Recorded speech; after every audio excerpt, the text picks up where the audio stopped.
नमस्कार, मैं अनु सोम, बहुत बहुत स्वागत है आपका एक न्यू वीडियो में। देखिए, आज हम बात करेंगे सैंधव सभ्यता की। सैंधव सभ्यता जिसे हड़प्पा सभ्यता भी कहा जाता है। पिछले हफ्ते क्या होता है, देखिए पिछले हफ्ते मैं सिनोली गया था और मेरी इच्छा ये थी कि मैं आपको हड़प्पा सभ्यता की जानकारी, हड़प्पा सभ्यता की जो साइट है हमारे आसपास उनके माध्यम से दूं, लेकिन ऐसा पॉसिबल हो नहीं पाया। कारण ये है कि सिनोली से जितने भी पुरातत्व विभाग के द्वारा जो साक्ष्य वहां से मिले हैं, वे सारे साक्ष्य वर्तमान में दिल्ली ट्रांसफर कर दिए गए हैं और वर्तमान में वहां पे किसानों के द्वारा खेती की जा रही है। तो वहां पे ऐसा कुछ नहीं मिला जिसके माध्यम से मैं आपको दिखा पाता, लेकिन मैं आपको जो है सिनोली की जानकारी आज यहाँ क्लास के माध्यम से दूंगा। किस किस तरीके से वहां पे जो खुदाई हुई है, जो जानकारी मिली है, उसके एग्जाम बेस्ड जो क्वेश्चन एग्जाम में पूछे जा सकते हैं वो मैं आपको बताऊंगा। लेकिन इससे पहले आपको थोड़ा बेसिक हड़प्पा जो सभ्यता है उसके विषय में भी जान लेना जरूरी है। देखिए, होता क्या है कि हड़प्पा सभ्यता का सबसे पहली बार जो उल्लेख हुआ है वो 1826 में चार्ल्स मैसन नामक एक व्यक्ति के द्वारा किया गया था। अब ये चार्ल्स मैसन कौन था? चार्ल्स मैसन एक अंग्रेज था और इसने किताब लिखी थी नेटिव ऑफ जर्नीज। तो नेटिव ऑफ जर्नीज एक किताब के माध्यम से इसने सबसे पहले हड़प्पा का उल्लेख किया। इसने बताया कि यहाँ पे कोई प्राचीन कालीन टीला है, लेकिन उस समय अंग्रेजों के द्वारा इस ओर ध्यान नहीं दिया गया। कारण ये था कि इस समय अंग्रेज अपने साम्राज्य विस्तार में लगे हुए थे। तो इस समय जब ये इसने बताया था, इस समय इसकी ओर कोई खास ध्यान नहीं दिया गया। इसके बाद इसका द्वारा उल्लेख मिला, तो इसका द्वारा उल्लेख मिलता है 1856 में। 1856 में विलियम बटन और चार्ल्स बटन, ये दो भाई थे, इनके द्वारा जब कराची से लाहौर में रेलवे लाइन बिछाई जा रही थी, तब यहां से रोडों का उपयोग रेलवे लाइन को बिछाने में किया गया था। तो इसका जो दूसरी बार उल्लेख है वो विलियम बटन और चार्ल्स बटन के द्वारा किया गया, लेकिन बाद में इस चीज की इग्नोर किया गया। यहां से कोई भी जो है ना तो खुदाई हुई, ना कोई इस ओर ध्यान दिया गया। लेकिन बाद में क्या होता है, वर्ष 1904 या 5 के आसपास लॉर्ड कर्जन के द्वारा भारत में पुरातत्व विभाग की स्थापना की जाती है। और पुरातत्व विभाग की स्थापना होने के बाद एक अंग्रेज है जॉन मार्शल। जॉन मार्शल के निर्देशन में वर्ष 1921 में दयाराम साहनी और राखल दास बनर्जी के द्वारा हड़प्पा की साइटों की खुदाई हुई। तो सबसे पहले जो खुदाई हुई वो हड़प्पा नामक स्थान पर हुई थी। इस कारण इस सभ्यता को हड़प्पा सभ्यता भी कहा गया। लेकिन जॉन मार्शल जो एक अंग्रेज है, जॉन मार्शल ने किताब लिखी है। जॉन मार्शल की किताब का नाम है Mohenjodaro and the Indus civilisation. Mohenjodaro and the Indus civilisation में जॉन मार्शल इसका नाम सैंधव सभ्यता रखता है और वे कहता है कि अगर इस सभ्यता की जानकारी, क्योंकि शुरुआत में जो ज्यादातर साइट मिली है वो सिंधु नदी के किनारे मिली थी, इस वजह से इसका नाम जो है सैंधव सभ्यता रखा गया था। जॉन मार्शल कहता है कि अगर इसकी जानकारी सिंधु नदी से अलग मिलती है तो हम इसका नाम जो है भारतीय सभ्यता कर देंगे। लेकिन ऐसा हो नहीं पाया और आज भी इसका जो प्रचलित नाम है वो सैंधव सभ्यता है। लेकिन फिर भी इसे 5 नामों से संबोधित किया गया है। अब ये 5 नाम कौन कौन से हैं? ये 5 नाम है, देखिए जैसे मैंने भी आपको बताया कि सबसे पहले जो खुदाई हुई है वो हड़प्पा नामक स्थान पर हुई थी, तो इसका नाम जो है हड़प्पा सभ्यता रखा गया। फिर इसका नाम सिंधु सभ्यता रखा गया। अब सिंधु सभ्यता इसका नाम किसने रखा? सिंधु सभ्यता इसका नाम रखा मार्टिन व्हीलर ने। मार्टिन व्हीलर एक अंग्रेज था। मार्टिन व्हीलर ने civilisation of the Indus and beyond एक किताब लिखी और इस किताब में इस सभ्यता का नाम इसने सिंधु सभ्यता रखा।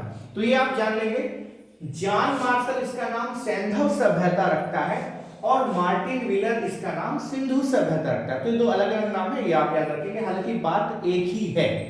इसके बाद अगर मैं बात करूं तो आगे क्या होता है कि शुरुआत में जो खुदाई हुई तो सिंधु नदी के किनारे हुई, लेकिन बाद में जो है सिंधु और सरस्वती जो दोआब है, दोआब होता है दो नदियों का क्षेत्र, यहाँ पे ज्यादातर साइटों की खुदाई हुई। तो इतिहासकारों ने इसका नाम सिंधु और सरस्वती सभ्यता कर दिया। अब क्या होता है, जैसे जैसे खुदाई आगे बढ़ती रही तो खुदाई बढ़ने के दौरान ये होता है कि यहाँ पे पता चला कि नागरिकों के द्वारा जो सबसे ज्यादा इस्तेमाल किया जाता था वो धातु थी कांसा। कांसा जो है तांबे और टीन को मिलाकर बनाया जाता है, जिसे ब्रोंज भी बोलते हैं इंग्लिश में। तो इसे फिर कांस्य युगीन सभ्यता भी कहा गया। और बाद में जैसे जैसे खुदाई बढ़ती रही तो रिसर्च आगे बढ़ती रही और नामकरण भी चेंज होते रहे। देखिए उस समय जब खुदाई हुई तो पता चला कि इस सभ्यता में इतने विकसित नगर मिले हैं जो लगभग 18वीं से 19वीं शताब्दी में यूरोप में भी नहीं मिले थे। तो एक तहलका संसार में मचा और इसका नाम फिर क्या किया गया, नगरीय सभ्यता रखा गया।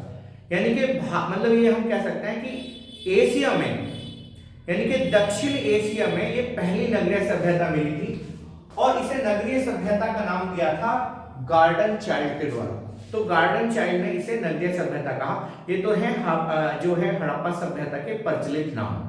अब हड़प्पा सभ्यता के काल निर्धारण की हम बात करेंगे तो हड़प्पा सभ्यता 3 कालों में डिवाइड की गई है।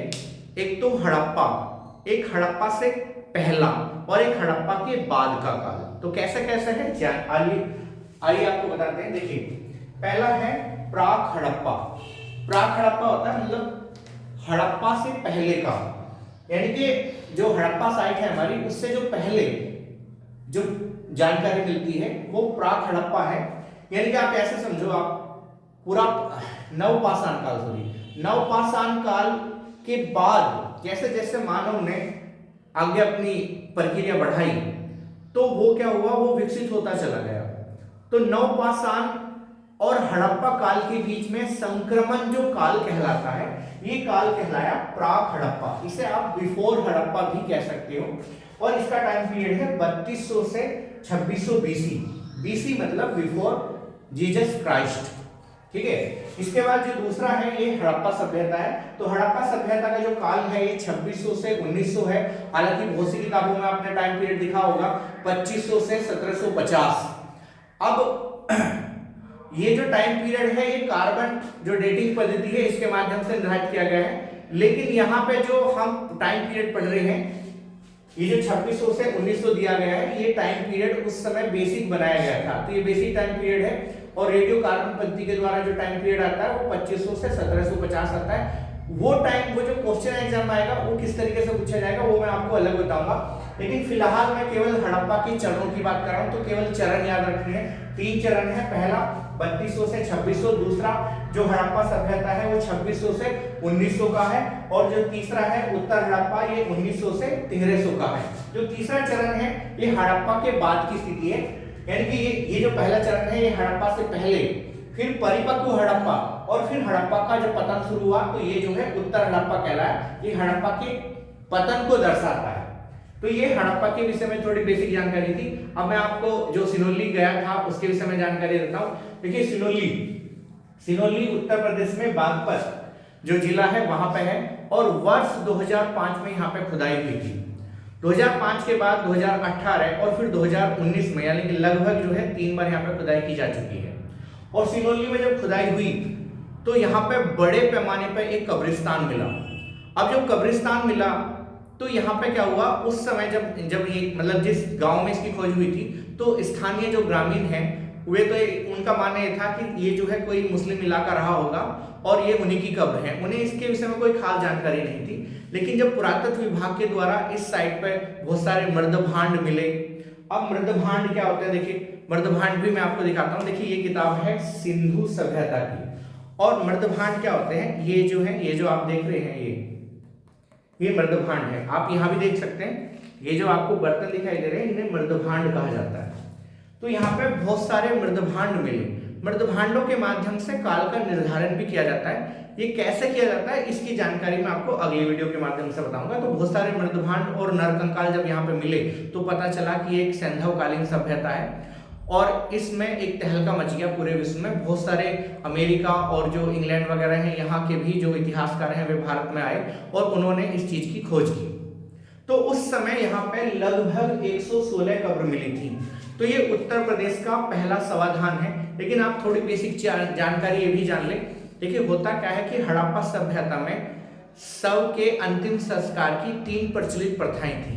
पहली जो प्रचलित प्रथा है वो शव को दफनाने की होती थी, जैसे आज मुस्लिम और ईसाई लोग जो है शव को दफनाते हैं। दूसरी जो प्रचलित प्रथा है वो जैसे आज हिंदू धर्म में है वो है जलाना।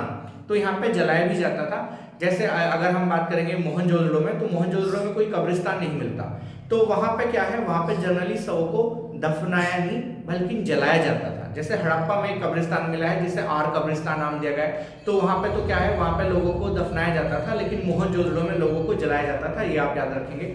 और तीसरी जो अंतिम संस्कार की प्रक्रिया है ये है आंशिक समाधान। आंशिक समाधान की जो प्रथा है ये पारसियों में देखने को मिलती है। और ये प्रथा होती कैसी है, इसमें होता यह है कि जैसे कोई व्यक्ति मर जाता है तो मरने के बाद उसके शव को खाली स्थान पे जाके छोड़ दिया जाता है और चील कौवे उसको खा जाते हैं। बाद में जो उसके अवशेष मिलते हैं उस अवशेषों को जो है फिर दफना दिया जाता है। तो ये आंशिक समाधान है। तो यहाँ पे एक बड़ी मात्रा में ग्रेव यार्ड मतलब एक यहाँ पे कब्रिस्तान मिला, और कब्रिस्तान में ऐसी भी कब्र मिली जिनमें एक कब्र में 2 या फिर 3 मानव को भी दफनाया गया था। अब इसके बाद जब 2005 में खुदाई हुई, तो 2005 में जब खुदाई हुई तो बाद में जो है इसके बाद 2018 में भी यहाँ पे खुदाई हुई।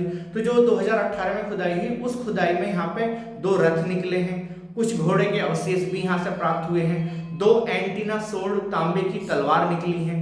तो एक जो है एक नई विचारधारा ने यहाँ पे जन्म लिया। देखिए, एक कंट्रोवर्शियल पॉइंट भारत में हमेशा रहा। भारत में अंग्रेजों के द्वारा एक थ्योरी दी गई थी कि भारत पे आर्यों का आक्रमण हुआ। अब आर्यों का आक्रमण भारत पे हुआ या नहीं, मैं इस विषय में नहीं जाना चाहता। ये 2 विचारधारा हैं। एक पक्ष ये कहता है कि भारत पे आर्यों का आक्रमण हुआ है और एक पक्ष ये कहता है कि भारत पे आर्यों का आक्रमण नहीं हुआ। तो यहाँ से जो खुदाई हुई है उसमें कुछ ऐसे साक्ष्य देखने को मिलते हैं कि आर्य लोग संभवतः भारत के ही निवासी थे। असल शब्द तो यह है कि आर्य कोई प्रजाति सूचक शब्द नहीं है। आर्य का ऋग्वेद में 31 से 34 बार उल्लेख हुआ है। आर्य शब्द सर्वश्रेष्ठ को सूचित करता है, ये कोई जाति सूचक शब्द नहीं है। लेकिन फिर भी हमें यही बात पढ़ाया जाता है कि भारत पर आर्यों का आक्रमण हुआ है। चलो जो भी है उस चीज को हम छोड़ दें, लेकिन एक नई बहस इस समय यहाँ पे शुरू हो गई थी कि आर्यों का भारत पे आक्रमण नहीं हुआ, क्योंकि बहुत सारे साक्ष्य यहाँ से ऐसे मिले जिन साक्ष्यों से इस चीज की पुष्टि होती है कि संभवतः आर्य भारत के ही निवासी थे। हालांकि अभी क्या हुआ, पिछले हफ्ते अखबार में कटिंग आई और कटिंग के माध्यम से फिर सिनोली सभ्यता के विषय में बात शुरू हुई और उन्होंने ये जानकारी दी है कि जल्द ही सिनोली की जो अवशेष मिले हैं उस पर रिसर्च जो हुई है उसकी एक पर्टिकुलर जो रिसर्च है वो प्रकाशित होने वाली है। तो जैसे ही ये रिसर्च प्रकाशित होगी मैं आपको अपडेट दे दूंगा। लेकिन फिलहाल एग्जाम बेस क्या क्या यहाँ से खास है उसके विषय में आइए आज डिस्कस करते हैं। देखिए, सिनोली जैसा मैंने आपको बताया है कि बागपत में है 2005, फिर 2018 और 2019 में यहाँ पे क्या होता है, खुदाई होती है। अभी खुदाई जो है किसके निर्देशन में हुई, तो खुदाई डीवी शर्मा के निर्देशन में की गई थी और एक पुरातत्व विभाग के एक अधिकारी हैं एसके मंजुल भी यहाँ पे उपस्थित थे। इस खुदाई से और रेडियो कार्बन तिथि से हमें ये जानकारी मिली कि ये जो टाइम है सिनोली का ये 2200 से 1800 बीसी है। तो सिनोली का जो टाइम पीरियड है वो 2200 से 1800 बीसी निकल के आता है। अब यहाँ मैं आपको जैसा बताया है कि एक हड़प्पा कालीन कब्रिस्तान यहाँ से मिला है जिसमें लगभग 116 कब्र मिली है और 116 कब्र में 125 मानवों को दफनाया गया है। हाँ, जैसे मैंने अभी आपको बताया है कि कुछ कब्र में एक ही कब्र में 2 या फिर एक कब्र में 3 व्यक्ति को भी दफनाया गया है। तो ये जो है यूपी का पहला समाधान है। उत्तर प्रदेश में ये जो खुदाई हुई है तो उत्तर प्रदेश में ये पहला समाधान मिला है। जैसे हड़प्पा में आर कब्रिस्तान है, हड़प्पा चूंकि अब पाकिस्तान में चला गया तो वहां पे कब्रिस्तान मिला और एक जो है ये जो खुदाई हुई उत्तर प्रदेश में, तो ये उत्तर प्रदेश का पहला समाधान है। ये एग्जाम में इंपॉर्टेंट है। इसके बाद क्या करेंगे, यहाँ पे क्या है, रथ की प्राप्ति हुई। तो यहाँ पे 2 रथ मिले हैं और इन रथों से वही आर्य आक्रमण की जो थ्योरी है वो उस पर बहस होनी शुरू हुई। इसके बाद यहाँ पे क्या है, देखिए यहाँ पे शवों को जो दफनाया गया है वो वैदिक रीति से दफनाया गया था। सतपथ ब्राह्मण में जिस प्रकार से शवों को दफनाने की विधि मिलती है इसी प्रकार से इस साइट पे शवों को दफनाने की विधि मिली है। तो कुछ लोगों का कहना है कि ये संभवतः वैदिक कालीन साइट होनी चाहिए, तो कुछ लोगों ने इसे महाभारत कालीन साइट कहा, क्योंकि महाभारत में जिस प्रकार महाभारत सीरियल में, अभी आप ध्यान रखेंगे, महाभारत सीरियल में जिस प्रकार रथ दिखाए गए हैं ऐसे ही रथ यहाँ से प्राप्त हुए हैं। ये कोइंसिडेंस मानिए, क्योंकि सीरियल तो बहुत बाद में बना है और ये जो साइट है तो बरसों पुरानी है। तो ऐसा एक इत्तेफाक कह सकते हो आप, एक केवल इत्तेफाक ही है कि जिस प्रकार महाभारत में रथ दिखाए गए हैं ऐसे ही रथ जो है यहाँ पे देखने को मिलते हैं। तो कुछ लोगों के द्वारा ये भी कहा गया कि ये महाभारत कालीन साइट है। कारण ये है लेके हमारा आपका जो ये है आपका, देखिए हस्तिनापुर जो पांडवों की राजधानी है, तो हस्तिनापुर से लेके और इधर बरनावा सोनीपत तक का जो साइट है ये पूरी हड़प्पा या फिर महाभारत कालीन साइट कुछ लोगों के द्वारा कही जाती है, क्योंकि महाभारत की जितनी भी जानकारी, महाभारत ग्रंथ में जितनी भी जानकारी मिलती है वो सारी ये जो स्थान है वो यहीं पे है। अब महाभारत हुआ कब था ये कंट्रोवर्शियल है, क्योंकि सही सटीक जानकारी यहाँ पे लोगों को नहीं है, लेकिन एक अनुमान ये है कि लगभग महाभारत 5,500 वर्ष पहले हुआ था। लेकिन जो आधुनिक इतिहासकार हैं वे महाभारत की तिथि लगभग 1000 बीसी या फिर 1200 बीसी के आसपास बताते हैं, तो ये भी एक बड़ा विवादास्पद कारण है। खैर जो भी हो, तो कुछ लोगों का मानना है कि ये जो है एक साइट महाभारत कालीन है। इसके बाद मैं बात करूं, जैसे मैंने अभी आपको बताया है, यहाँ पे शव को दफनाने की जो प्रक्रिया है वो उत्तर पश्चिम और दक्षिण पूर्व है। तो यहाँ पे दो प्रकार से शव को दफनाया जाता था, उत्तर पश्चिम या फिर दक्षिण पूर्व। तो ये आप याद रखेंगे, इंपोर्टेंट पॉइंट है। इसी प्रकार का उल्लेख शतपथ ब्राह्मण में जैसे भी आपको मैंने बताया है ऐसे ही हुआ है। दो पुरुषों को एक ही कब्र से, मतलब दो पुरुष जो हैं एक ही कब्र में दफनाए गए हैं। इसके अलावा 3 शवों को भी एक ही कब्र से प्राप्त किया गया है, ठीक है। इसके अलावा यहाँ पे क्या हुआ, यहाँ पे एक ब्रेसलेट मिला, ब्रेसलेट जिसे हम कंगन बोलते हैं हाथ में बांधने का, और इसकी जो आकृति है वो हार्ट, दिल के समान है, यानी कि हृदय जैसी आकृति का एक ब्रेसलेट यहाँ से मिला है। इसके अलावा यहाँ पे क्या हुआ, सेल खड़ी से निर्मित मानव आकृति की 2 पुतले, मतलब सेल खड़ी एक जो है मिट्टी टाइप चीज होती है, तो सेल खड़ी से निर्मित 2 जो है क्या मिले, मानव आकृति के पुतले यहाँ से प्राप्त हुए। इसके अलावा 2 एंटीना सोड तलवारें यहाँ पे मिली हैं, और एक कब्र में बकरे का सिर भी यहाँ पे मिला है। तो ये यहाँ की आज की जो जानकारी थी, यहाँ से जो मिली है वे जानकारी थी। विस्तृत जानकारी जैसे ही रिसर्च आप प्रकाशित होगी मैं आपको दूंगा। तो आज के लिए इतना ही, धन्यवाद।